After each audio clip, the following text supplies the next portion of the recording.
Hi, it's Dr. Todd Riddle, Director of Education for Southeast Sports Seminars. We're expanding.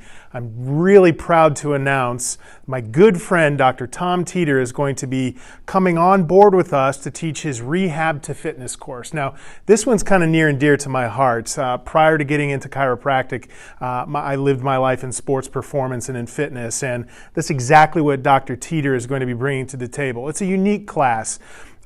You probably have wondered at some point, okay, my patient is now out of rehabilitation. They've met maximum medical improvement. Where do they go now?